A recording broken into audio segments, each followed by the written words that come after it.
was once sitting with a guy. We went golfing. I didn't golf. I was just watching. I don't play golf. And he had just canceled $100 million deal that he had because he found out that the guy who was going to do the deal with had cheated on his wife. And he sat there and he looked at me and I was like, dude, you canceled a $100 million deal. It's just business. He's like, it's not just business. If he cheated on the person that he sleeps with, there's a high likelihood that he'll cheat on me. Yeah. And it's like, it's not that it's going to happen or not. It's the fact that there's character flaws that can be changed that a person needs to work on. What are like some tangible inputs, right, that I can go find right now that regular people have access to? Because you're on a journey, brother. Yeah, okay, so super basic right now. 1, go get spring water. Don't drink Dasani purified water. It's going to fuck you up. Number 1, right? This is super essential. 2, once you have a little bit of money, start eating super clean, super organic. Understand that the food that you consume has pesticides, has chemicals. You want to be eating nutritious whole foods, not processed foods, not garbage. You do not want to be using Teflon pans. They have forever chemicals. It's known to be extremely poisonous. So get a cast iron. It costs you $20. Buy the cast iron. If you have an air fryer, don't use a microwave. Microwave, you're literally cooking your food. You're cooking, killing all the good stuff in there, all the vitamins, all the minerals, just completely killing the food. You're literally nuking it to just warm it up. So don't use the microwave, period. Don't drink sodas. Don't drink Gatorade. Don't drink any of this shit. Water, and sometimes organic coconut water, super good for electrolytes. Add some chlorophyll in there. Add some lime, some sea salt. Remineralize your water. If you put it through a reverse osmosis system. I'm giving you the whole rundown here, my G. Neglect bullshit music. Neglect celebrities. Don't give a celebrities. When you meet them in real life, they ain't that special. So don't have like this hero kind of perspective towards people, even ourselves. Understand that everybody is human, so that you don't have to be so harsh on yourself with false reality and false expectations of how the world works. Exercise, find good friends, good relationships, people that are positive and that have your best interest in mind and that are willing to support you on your journey, but also challenge you to level up. Never lie to yourself. Be honest on where you are and know that at any time you can control the outcome of your life if you choose to. And I think that if people take these principles I've mentioned in the last 3 to 4 minutes, they're going to have a phenomenal 2023. The life that you have is a life that you chose. Exactly. Yeah, it's true. Where you're currently living, what you're currently doing, you chose that. You have people complain about having kids, people complain about having responsibilities, people complain about their rent, people complain about their student loans. Most of these things in life are self-imposed. Yeah, 100%. You self-impose all this bullshit. You self-impose a lot of these issues in your life. That's just the nature of the game. So when you understand that everything is self-imposed, then you're like, okay, I'm going to be a little bit more relaxed on my responsibilities. I'm going to be more careful about the decisions and the commitments that I make because I understand that there's long-term consequences to it. I see a lot of people complaining, dude, but very few people taking 100%. action. Yeah. Most people make excuses. Very few people make moves. I often talk about the symphony of success. Mm-hmm. What does success sound like to you? Not what success means to me, not what success means to your parents, to your friends, to the system. What does success sound like to you? What is your symphony of success? When you hear successful, living a successful life, what comes to mind? Mm-hmm. For a musician, it may be really good at playing an instrument. For me, it may be developing a phenomenal business. Mm-hmm. For an athlete, it may be developing a great athletic career. What is your symphony of success? It really depends on the individual. That's why there's no one spectrum of success. There isn't one number to achieve that defines success. That is my definition of success, but that is for me. Why? Because every person beautifully has been created to have their own specificity. So you have your own dreams, you have your own ambitions, you have your own symphony of success. You need to find that. And how do you find it? From deprogramming from the bullshit that everybody else has told you of what it means to be successful. Mm-hmm. You need to stop listening to others and start listening to yourself. But the problem is nobody knows how to listen to themselves. Mm-hmm. They're scrolling on TikTok, music on loud every day, when they're driving, fucking radio turned on, when they're home scrolling on their phones, when they ask for opinions, they ask for opinions from other people. They ain't even asking opinions from themselves. They're going to a fucking psychologist, asking a psychologist for wisdom and advice on how to live their lives. And they're paying this motherfucker money. And all you are is a client. So might as well keep this person sick as long as possible, or deranged, or in the loop of coming and sitting on the chair. Why?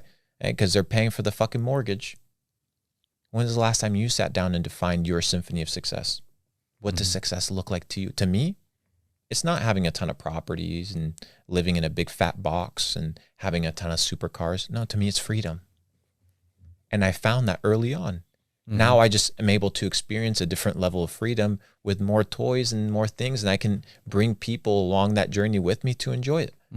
That is my symphony of success. And if I was to cater or falter to what other people told me what success was, then I have gone from successful to unsuccessful. That's how I got started my entrepreneurial journey. I helped a company in Wall Street with Facebook ads, right? And I did it for free for 2 months. Free service, doubled the revenue with Facebook ads. After the 2 months, I called them like, hey, I want a contract. Like, I want a contract. They're like, okay, we'll talk about it next month. The next day, I turned off their ads. The next day, they called me, fly up to New York. Yeah. They gave me, I think, a $6,000, $7,000 a month retainer, right? So that's the entire premise, is you need to be able to provide value ahead of time, and you can get into the rooms. Health being the foundation of everything is where people need to start. So mental health, physical health, spiritual health. I won't go into details, but those are the 3 quadrants inside health. The second one is wealth, right? You need to be able to, well, in this case, wealth, we're just going to use it for money's sake. But when I talk about wealth, I talk about abundance, a lifestyle of abundance. You need to be able to create an abundant lifestyle. And that means you need to be able to have enough to be able to focus on yourself full time. You don't need $10 billion, right? That's not going to make you happy. You need enough money that your full-time job now becomes developing yourself. Imagine, Sebastian, imagine for 18 hours a day, you just focused on yourself. No business, no house, nothing. Like, it was all personal. You were just training on yourself. How far ahead would you be of any other person in any realm of human endeavor that you decided to pursue? You'd be so far ahead, it would be unbelievable. So the second one is this idea of wealth. Develop habits that allow you to create a life of abundance. The last one is focus on the things that have meaning and purpose, because a lot of people get caught up by the material bullshit. They get caught up by the system. They get caught up by the things of the world. And when it's all said and done, they die and they're forgotten, and the things that they've built crumble. And I know a lot of people listening, you know, they have existential questions on eternity. They have existential questions on the future of life, and they have concerns. And I think that a fair amount of time of your life should be allocated to the pursuit of what is the meaning of life and why am I here? So I think you have to have health as your foundation of your operating system to continue keeping you alive. I think you need to have wealth, a life of abundance, so that you can be able to operate freely. And I think you need to be able to focus on the spiritual side, be able to focus on things that transcend the day-to-day. And I think that would allow you to live a life of purpose. I would say those are the 3. The fourth it's not necessarily meaningful, but those would be the 3 to answer your question. I'll give you a scenario. There's a guy that lived in Puerto Rico. He already left.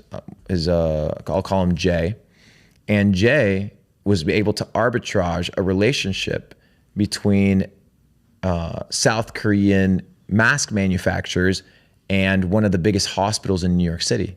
And what did he do? He just connected the head of the hospital in New York City and connected the head of the Korean factory, and he just cashed in a check. And what were they shipping? 5 containers of masks every single day. He received $20,000 commission per container per day.